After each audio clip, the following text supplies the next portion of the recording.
কোন কি আরে কি আমি বাসা গেছি। এই বারটা কোন জায়গা? এটা এদিক দিয়ে চিনি তো, নতুন আসছি না আমি। খিলক্ষেত নামিয়া হ্যাঁ ওদিকে যেতাম। কোন দিকে? খিলক্ষেত নামিয়া কাঁচা বাজার ঢুকতে ঢুকতাম ভিতর। 2 মাস আগে আসছিলাম। 2 মাস আগে আসছিলেন? জি। তা আসলেন কয়দিন? না সকালে একটা কাজ চাবির জন্য আসছিলাম, নিয়ে এসেছিল বাড়ির চাবি দরকার প্রয়োজনে, আলমারির চাবি। আমি তাদের বাসায় থাকি তো, তখন তারা 2 জনে ফ্ল্যাট, একজনে ফ্ল্যাট বাসা নিচ্ছে 3 রুম। পরে তার কাছে 1 রুম ভাড়া দিয়ে দিচ্ছে 9,000 টাকা। তখন বাইক নিতে বাইক নিয়ে ওই রুমে থাকা যা। ও বাগনি জামাই আর বাগনি বাচ্চা নাই আমার বাগনির? না, সালমানের বাচ্চা হয়নি, আমার বাগনির বাচ্চা নেই, বিল তো ও তারা 1 রুম নিয়ে থাকে? 1 রুম নিয়ে। ও তা হেজা তো নাইট প্রবেশ করা যায় না। না আমার তা বিয়ে কয়দিন হয়েছে? হ্যাঁ বিয়ে কয়দিন হয়েছে? 1 বছর মাত্র? মাত্র। তার আমার বাগনি আগে করতে কি? মাস্টার্স পাস করছি। মাস্টার্স পাস করছে? আমার বগ্নি বইতে করে কি?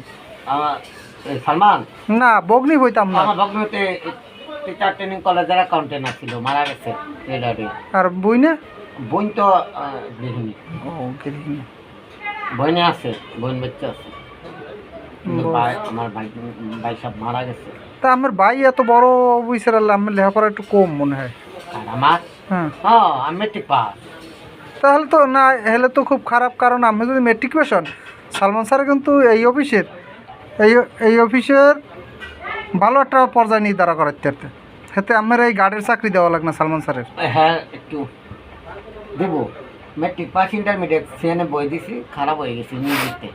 আমি কোনটা কইছি মনে হয় বোঝেন না। আমি যদি মেট্রিক পেশন, তো এই অফিসের ভিতরে আমার গার্ডের পোশাক পরিয়ে খারাইতে লাগে না, তাহলে আপনার ভিতরে বইয়ে বইয়ে এই এর চাইতে বেশি বেতনের চাকরি সালমান স্যারের দেওয়ার ক্ষমতা রাখে। হ্যাঁ হ্যাঁ হ্যাঁ সে বলছে মানে হ্যাঁ এবার আপনি 1 মাস 2 মাস কষ্ট করে, তারপর আপনার কোন পজিশন নিয়ম লাগে, তো সার্টিফিকেট জমা দিচ্ছি। মেট্রিক পাসের সার্টিফিকেট 94 মেট্রিক পাস। ওরে বাবা রে, শুনলে তো ভালো আছে না। হ্যাঁ আমার দেশের বাড়ি কই? ময়মনসিংহ সদরে। এই ময়মনসিংহ সদরে? এই ময়মনসিংহ সদরে। তা স্যারের বাড়ি নেত্রকোনা না? স্যারের বাড়ি নেত্রকোনা মদন। মাত্র নেত্রকোনা মদন। বাবর লুৎফর রহমান বাবর আত্মীয় সালমান সাহেব। এই লুৎফর রহমান বাবর আত্মীয়। লুৎফর রহমান বাবর যদি আবার হয় তাহলে হ্যাঁ সালমান সাহেব মনে হয় এই চাকরি নাও করতে পারে। সে ইংরেজি প্রফেসর সরকারি কলেজে। ও সালমান স্যার? হ্যাঁ সালমান স্যার ইংরেজিতে প্রফেসর না, মাস্টার্স আন্দোলন কলেজ থেকে ইংরেজিতে মাস্টার্স করে। ও খুব সুন্দর দেখছো, শিক্ষিত অনেক। হ্যাঁ এই লুৎফর রহমান বাবর নেত্রকোনা 80,000 লোকের চাকরি দিচ্ছে। আমরা যদি আত্মীয় হইতো তা আমরা চাকরি লেগে পেতাম। তাই আমার এই সালমান স্যারের বাগনি বিয়ে দিলেন কি আনুষ্ঠানিকভাবে না? আনুষ্ঠানিকভাবে। আমার বাগনির আমার বইনে 10 ভরি গয়না দিয়া দিচ্ছে ইচ্ছাকৃত। সালমান স্যারের বাপে আর কি? সালমান স্যারের বাপে প্রাইমারি স্কুলের টিচার, হেডমাস্টার ছিল, রিটায়ার্ড করছে। কয় ভাই বোনেরা? সালমান স্যার একলাই। কোনো আর ভাই বোন? ভাই বোন নাই, সে একাই।